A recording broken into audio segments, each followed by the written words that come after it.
Ya hablamos de Roma en un video anterior. Hablamos de una introducción a Roma, hablamos de lo más elemental, de sus inicios, de el reino. Ahora vamos a hablar de lo que de verdad hizo a Roma. Vamos a hablar de la República. A ver, ¿me estás diciendo que Roma era una república, así como la República Mexicana? Bueno, sí y no. Resulta que México no es una república. México no entiende lo que es una república. Pero no te preocupes, no somos los únicos. Por ejemplo, los gringos creen que son una democracia cuando en realidad son una república. Y te vas a dar cuenta de por qué. República es una palabra que viene de latín res publica. Dos palabras en latín que se juntan para hacer república. Res publica es cosa del pueblo, la cosa pública. Pero cuando te das cuenta cómo elegían a sus líderes, te darás cuenta de que no eran muy democráticos. Eran algo democráticos, pero no eran muy democráticos. ¿Por qué? Tenían a sus dos máximos mandatarios dependiendo de en dónde estuvieras viviendo, que eran el cónsul y el procónsul. Eran lo mismo, pero no lo mismo. Para que alguien pudiera ser procónsul, primero tenía que ser cónsul. Y el procónsul solo tenía imperium o poder dentro del lugar en el cual estaba gobernando de forma local. Entonces, si para ser procónsul se necesitaba ser cónsul, ¿qué es lo que se necesitaba para ser cónsul? Bueno, vamos a compararlo directamente con el presidente de la República Mexicana.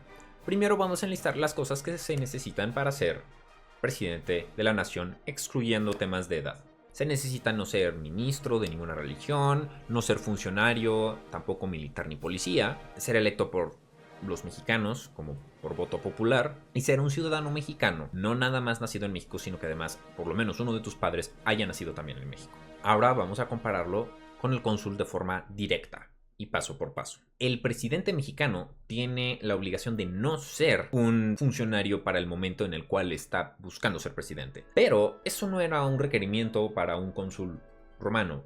En realidad, había un requerimiento de haber tenido una carrera política en orden antes de poder ser cónsul. El orden era cuestor, edil y pretor. Cada uno tenía sus funciones y lo que es más. Mientras que nuestro presidente dura 6 años en el cargo, los cónsules solamente duraban 1. Pero bueno, ¿cómo demonios le daban continuidad a cualquier cosa si solo duraban 1 año en el cargo? Bueno, es porque el cónsul ni siquiera era la persona más importante en Roma. Sí, puede que fuera su gobernante, entre comillas, pero en realidad la cabeza gobernante de Roma siempre fue el Senado durante la República. Ya en el Imperio, ya veremos. Pero durante la República, el Senado era en realidad quien tomaba las decisiones. De hecho, uno de los requerimientos para ser cónsul era ser parte del Senado. El Senado originalmente solo era conformado por los patricios, lo que es decir, la clase más alta de Roma. No necesariamente económica, que sí, en realidad era una cuestión prácticamente de castas. Porque para ser un senador tenías que ser un hombre mayor que fuera pater familia y que además fueras ciudadano romano. No del Imperio Romano, de la ciudad de Roma. Exclusivamente aquellos que nacían en la ciudad de Roma y exclusivamente aquellos que venían de familias originalmente romanas podían ser considerados ciudadanos romanos. Eso fue cambiando con el tiempo, pero originalmente era así. Para poder ser cónsul entonces, además tenías que ser elegido por la comitia centuria, una comisión de centuriones. Y los centuriones, lejos de ser como los imaginamos en el imperio, porque ya era un puesto prácticamente exclusivamente militar, los centuriones en realidad funcionaban mucho como en el caso de los estadounidenses les funcionan sus votantes representantes, porque en Estados Unidos no votas directamente. Tú no votas por tu candidato, votas por el representante que luego va a votar por ese candidato. A eso se le llama representación indirecta y es el caso de Roma. Por lo tanto, los gringos muy democráticos en realidad son republicanos y nosotros muy republicanos más bien somos una democracia porque tenemos representación directa.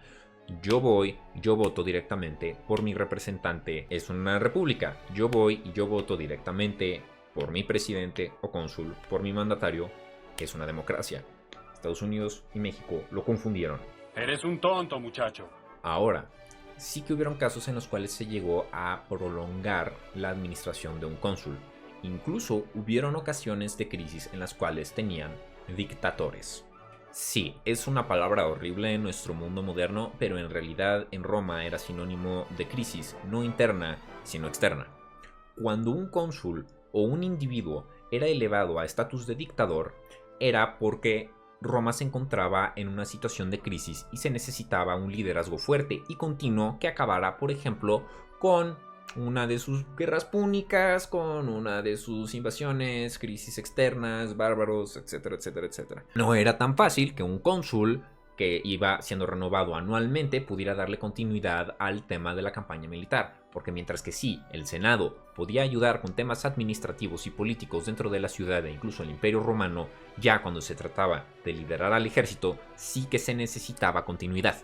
Hubieron personas que abusaron, obviamente, de la figura del dictador, que era una figura legal, era una figura institucional, y por eso luego se le fue generando la mala fama que hoy tenemos como la palabra dictator, dictador, dictator, y luego métale todas las variantes en todos los idiomas que usted se pueda imaginar. Lo que es importante es entender que no todos los dictatos romanos eran dictadores en el sentido moderno de la palabra. Muchas veces simplemente eran militares que tenían que terminar con la crisis presente en ese momento. Y ahora, a nosotros nos encanta decir que somos bien federalistas y que se tienen que respetar los derechos del Estado sobre la federación, en algunos casos, bla, bla, bla, etcétera, etcétera. Pero los romanos realmente entendían lo que era la federación mucho antes de que cualquiera siquiera inventara la palabra federación. De hecho, el punto es, los romanos eran más federales que nosotros porque los procónsules eran provinciales, lo que quiere decir que un procónsul que tuviera exactamente el mismo estatus político que el cónsul dentro de una provincia hacía que técnicamente hubiera menos poder en Roma, la ciudad, entre comillas. No realmente, porque como ya hemos establecido, en realidad tienen toda la autoridad, es el Senado. Pero imagínate que en vez de llamar gobernador a los gobernadores de nuestros estados, los llamáramos algo así como propresidente. Y que cuando el presidente quisiera hacer algo en una de nuestras provincias, en uno de nuestros estados, el propresidente tuviera tanto imperium, tanto poder como el presidente para determinar qué se hace en su provincia o estado. No hace sentido, pero para los romanos hacía mucho sentido y es exactamente lo que los llevó a ser una civilización tan próspera. Progresivamente, muchos de los límites, muchas de las limitaciones que se le tenían a los que llamaban peregrini, o sea, personas fuera de la ciudad de Roma, fueron siendo ablandadas. Primero, a todos los que estaban en la bota itálica se les dio estatus de romanos. Luego, a todo el imperio se le dio estatus de ciudadano. Pero eso fue avanzando a lo largo del milenio que duró. No sucedió de un día para otro. Y originalmente, en la República Romana, recién hechecita y salida del horno, romano significaba solo aquel que había nacido de familia romana en Roma.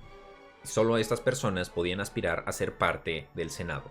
Y solo personas del Senado podían aspirar a ser cónsul o procónsul. Y sí, tenían una forma de representación que era la comitia centuria. Pero no era representación directa como es el caso de la democracia. Por eso la república es diferente a la democracia. Por eso, los tratados de politología eran relevantes y gente en el siglo XIX realmente debió leer un poco más antes de llamar a sus países repúblicas cuando eran democracias cuando eran repúblicas.